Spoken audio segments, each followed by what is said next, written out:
আসসালামু আলাইকুম। কেমন আছেন সবাই?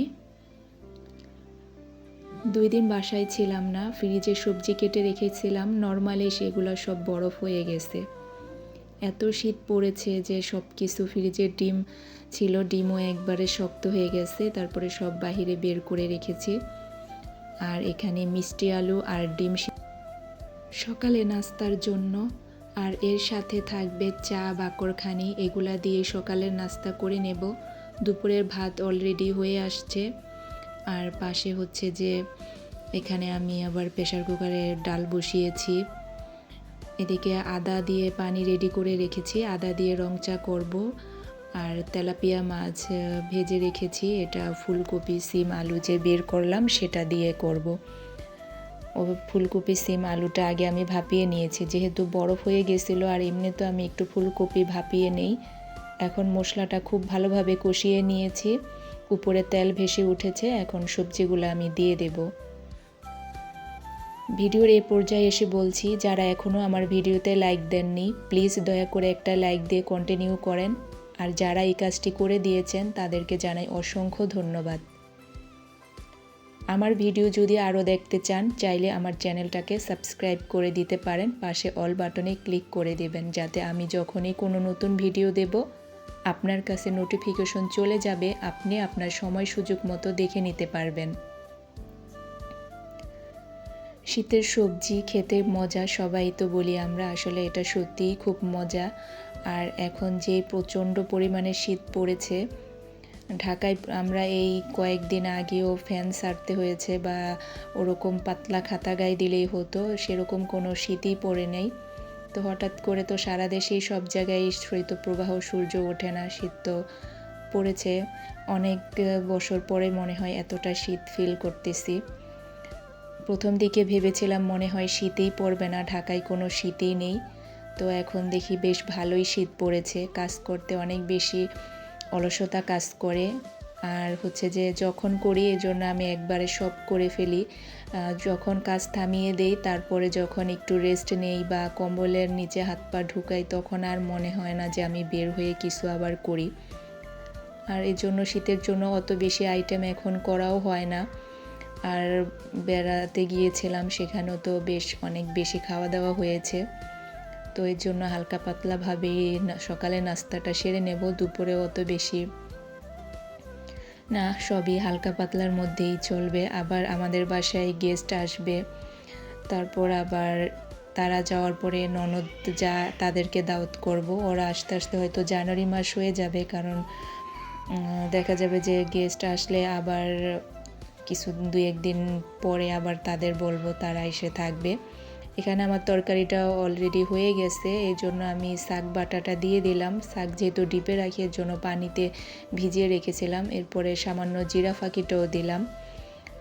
আসলে সব সময় দেই তো, এখন মানে একটা অভ্যাস হয়ে গেছে, শাক বাটা দিলে জিরা ফাঁকি না দিলেও হয়, তারপরও দিয়ে দেই। আর এখন হচ্ছে যে আমি ধনিয়া পাতাটা উপরে ছড়িয়ে দিচ্ছিলাম। শীতে মনে হচ্ছে যে কথা মুখ দিয়ে বের হচ্ছে না, এরকম একটা অবস্থা, কথা আটকে আটকে আসতেছে। ভিডিও রেডি করে রেখেছি কিন্তু ভয়েস দিচ্ছি না, তা এখন যদি না দেই তাহলে দেখা যাবে যে আপলোড করা প্রবলেম। এদিকে যা যা নষ্ট হয়েছে সেগুলো ধুয়ে নিলাম। তারপর হচ্ছে যে এখন প্রায় দিনে একটু মার্কেটে যাওয়া হচ্ছে, এটা সেটা বাসার অনেক কিছুই দরকার হয়।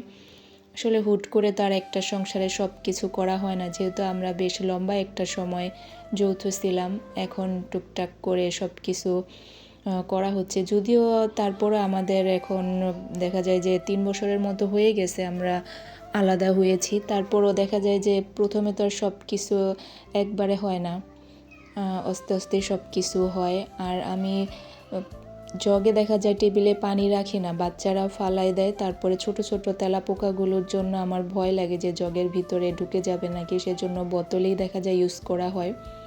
তবে বাসায় কেউ আসলে তো জগ ব্যবহার করতে হয়, যদিও কাচের জগ আছে, তারপরও পাশাপাশি এটাও রাখবো, বাসায় বেশি মানুষ আসলে তো বেশি পানি লাগবে। আর এদিকে বারান্দার গাছগুলো, এগুলা পরিষ্কার করার পরে বেশ ভালো লেগেছে। পরিষ্কার করে আবার তাদের জায়গায় তাদেরকে রেখে দিয়েছি। আর অনেকগুলোর ডগা মানে লতা অনেক বড় হয়ে গিয়েছিল, সেগুলোকেও কেটে ছোট করে দিয়েছি, অন্য জায়গায় আবার সেটা লাগিয়ে দিয়েছি। এগুলা খুব দ্রুত বড় হয়, তো দেখা যায় যে কাটার পরে আবার হয়ে যায়। আর এদিকে এটাকে এইভাবে বেঁধে দিয়েছি যাতে পড়ে না যায়। আর এই যে হচ্ছে যে আমার পুঁই শাক বেশ অনেক লম্বা হয়ে গেছে, তারপরও কাটি না, চিন্তা করি যে আরেকটু হোক করতে করতে পাতাগুলো নষ্ট হয়ে যাচ্ছে। তো এবার চিন্তা করেছি যে না, এখন কাটতে হবে, না হলে এগুলো এমনিতেই নষ্ট হয়ে যাবে। আর এদিক দিয়ে হচ্ছে যে ওরা কাজ করে তো এত ধুলাবালি আসে, সব গাছ কয়েকদিনের মধ্যে একেবারে নষ্ট হয়ে যায়। এরপরে হচ্ছে যে আমি একটু নিহারি রান্না করব। শীতের মধ্যে এখন দেখা যায় যে নিহারিটা রান্না করে রাখি, আমি কিছুদিন পর পরে এটা রান্না করতেছি। নিহারিটা রান্না করে রাখলে 2-3 দিন দেখা যায় রুটি পরোটার সাথে সকালে একটু একটু করে বের করে নিজে রুটি বানাই বা বাহির থেকে পরোটা কিনে আনি, যেটাই করি না কেন শর্টকাট হয়ে যায়। শীতের মধ্যে আসলে এত করতে ভালো লাগে না, তার জন্য দেখা যায় যে এখন কিছু করে রাখি রাতেই। সকালে ঘুম থেকে উঠে নামাজ পড়ে আবার বাচ্চাদের যেহেতু স্কুল বন্ধ, কিছুক্ষণ আবার সবাই মিলে রেস্ট নেই, মানে রেস্ট না সরি মানে সবাই মিলে একসাথেই বসে থাকি, কথা বলি। তারপরে হচ্ছে যে বাইরে থেকে পরোটা নিয়ে আসা হয়েছিল, আর এখানে আগের দিন বাকরখানি আনা হয়েছিল, পলিথিনের ভিতরেই ছিল, আর রাখা হয়নি, সেটাকেও এখন রেখে দিলাম। সবার সুস্বাস্থ্য কামনা করছি, আল্লাহ তাআলা সবাইকে ভালো রাখুন। আল্লাহ হাফেজ।